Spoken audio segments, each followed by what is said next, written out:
So you kind of already talked a little bit about your work with the London Phil, which No. is where you served as co-leader before joining the Mhm. Indianapolis Symphony.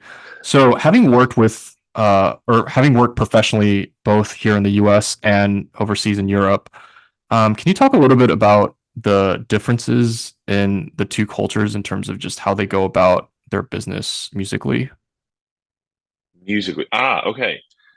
Um, or just overall, like just I think it's hard. I've done a bit of guesting in other orchestras, like in the US and mm, also in London. right.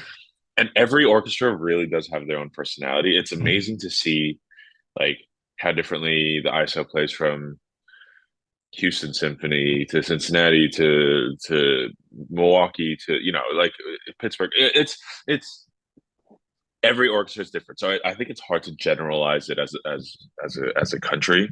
mm, Um, except for one thing. In the UK, they work so incredibly quick.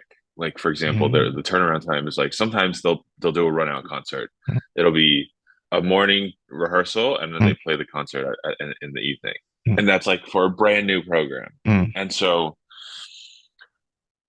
they play the British musicians play so many concerts a year mm, that they have like an insane amount of repertoire in their hands where they can just pull out and they can just perform it. mm. And so I think the working speed in the UK is so much faster. And because there's like they have to do these insane things, they are so good at playing together. Mm, Like they know how to put things together incredibly quick. mhm, And also they sight read like no other orchestra. Like they are the best sight readers in the mhm. world.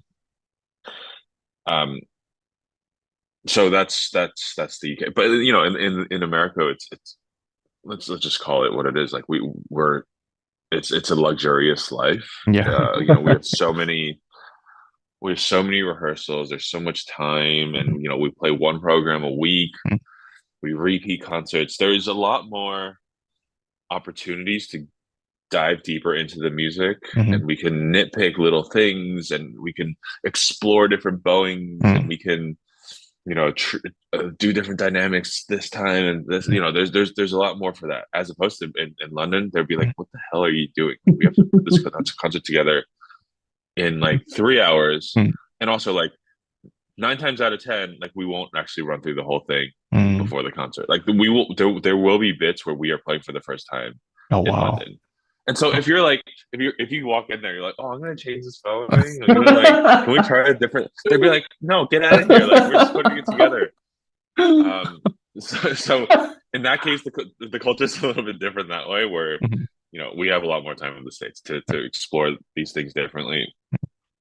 Um, yeah. So Wait, so I mean, yeah, that sounds really intense. And you talked about the quick turnaround. So I mean, obviously in a typical uh performance week in the US, you would have one program for two or three concerts. So in London, how would that work? Are you juggling two or three different programs per week basically or yeah, yeah, yeah. I don't remember exactly the schedule, but it was something uh like Monday, Tuesday rehearsal, Mhm, concert on Thursday, Wednesday, and mhm. then Thursday, Friday rehearsal, concert on Saturday. So Oh wow. so LPO did at least two programs a week, Oh wow. and that's quite normal. And also, to my knowledge, most British orchestras don't repeat programs, so we only play it once Oh, okay. because there are so many orchestras in London that like if we play like Mahler 2 in September, Mhm, LSO might do it in like February. mhm, So like I don't think there's enough orchestras where there's enough repeat so that we only do it once. mm. Yeah, Which and is why I think we're able to do so many programs. sure. Well, and can we talk a little bit more about the term co-leader? Because I know in Europe, Sure. like Berlin obviously has like several concertmasters or several first principals, and I think a lot Yeah. of European orchestras kind of fall in that category. So Yeah. can you talk a little bit of what that looks like? Because I'm guessing you probably didn't play every concert then, right? Or No. that, but this again, this is like the British system is different. Mm, So there is a full-time leader, Peter Schumann, who mm, I've learned so much from. mm, And so because the workload is so heavy in London, because they're doing two programs, mm, that on top of that, there's like recordings and mm, touring. It is quite a lot for one person to be the sole concert master of mm, of the orchestra. mm, And so I came in as co-leader. Technically, I was like the younger person, mm, and he's definitely the primary leader of the LPO. So he would do 60% of the leading, and then the rest of the 40% is like what I would pick up if I'm available. And there's mm, actually technically also a sub leader. Also, there's number three. mm, Um, and so he gets his pick of the first 60% of like the tours he wants to do, the concerts that he wants to lead, mhm, and then if he's too busy preparing for something else, then he'd be like, hey Kevin, like here are the programs that I can't do. Can you do these? mm. So co-leader is also is kind of like the is a joint between like you lead way more than any sort of associate concertmaster would, Sure. um, but you're also afforded those responsibilities of like leading the orchestra on like a 40% basis. Mm. Um, S- mm.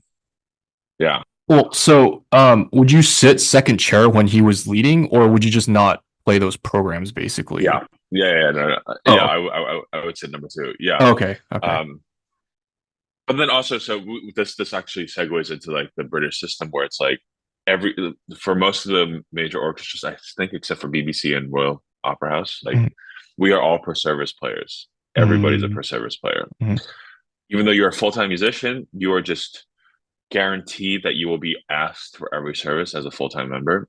But mm. we are all paid on the days that we work. So if we don't work, we Oh, don't get wow. paid. Oh, wow. Yeah. And this is just the way LSO, LPO, RPO, Philharmonia. Yeah, This is just the way these orchestras work. yeah, And so yeah, like if I was able to sit number two, of course it's a day's pay. right, Um, and London is very expensive, and my right. situation was slightly different at the time, and I needed to make more money to afford to live in the States. Mm, So uh, yeah, you worked as hard as you can, and all the British musicians like definitely bonded over camaraderie, and mm, it wasn't exactly the nicest situation for musicians. They're so overworked, mm. but they play extremely well together. So Yeah. Well, different so culture. so was tenure not available to you guys? It was that not really a No, thing? it Oh, it was. was. So Okay. it's the same thing. It was like I can't remember if it was 1 year or 2 years, but after you get the job, so Mm. so No, when you take let's go back to the beginning because sure. it's so vastly different than like American um or even actually European. So the Mm, British do it so differently. mm, So you play one round, and it's not behind a screen. You know you play one round, and if we like you, mm. we'll offer you a trial. But you are consecutively on trial with perhaps 5 to 10 other people.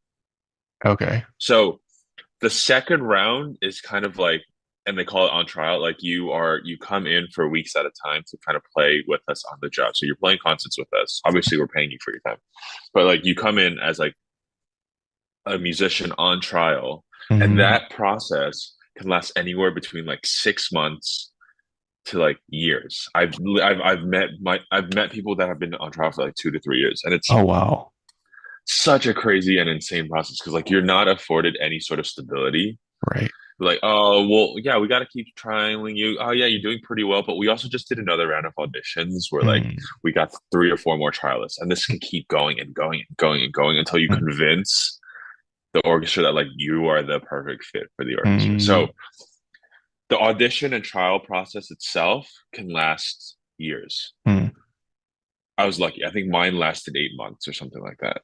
Okay. Um, and so after you do that, I think it's like a 1 or 2 year tenure process where you're kind of sitting in the seat. Mm, And then once you receive tenure, you're technically considered a shareholder of the orchestra.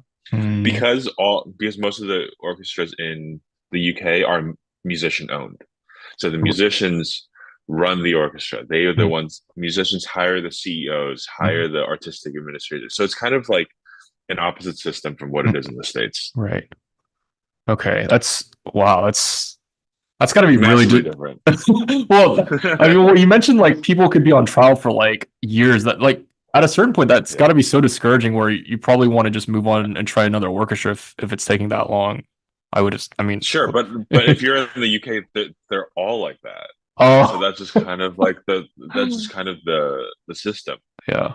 That people definitely do jump ship to like Yeah. Scandinavia Right. or Germany or I mean it is so hard winning a US orchestra job that like Mhm. people over there are just like yeah there's no way I'm winning it like Oh. the level at which you have to execute on is insane Yeah. like for American orchestras like Yeah. every like we get I'm sure you've taken auditions. We've Mm, all taken mm. auditions. You show up, there's like 100, 150 people who all play Right. Don Juan Right. perfectly. Right. Right. Right. So it's like Yeah. any sort of like schmutz or like tiny like blip Yeah. could get you cut. Yeah. So it's Yeah. crazy. Well, yeah. It's honestly like I was talking to a friend about this before, where like today's modern orchestra audition, at least in the US, it's equivalent to like going to an international competition just because it's just so hard and the level is so high. Yeah, So, but it's yeah. nuts. Um, can you talk a little bit about the audition process with London orchestras? Is it similar to the US, as in like you play your concerto and your some excerpts, or is it a little bit different, or how does that work? It's the list is fairly similar. It's just like we'll tell you to bring this list, and then Mm. on the day you come, the auditions is like 5 minutes, honestly. Oh, is it really? Yeah, it's not very. The actual playing audition is not very long. Mm. It's but it'll be like, yeah, can you play like exposition of a concerto? But what's weird is it's usually with piano. Like Oh. and it's non-screen, and you Mm. can bring a pianist. Mm. Um, and then so you play it, and then if we like you, then we offer you a trial, and then becomes your month to year long process. Mm.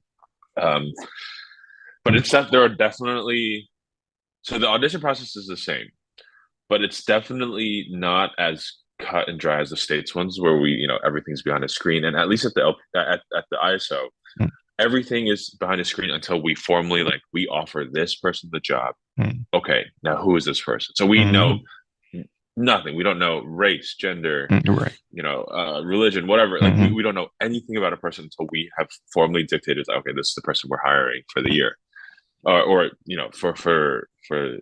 for tenure review. All right.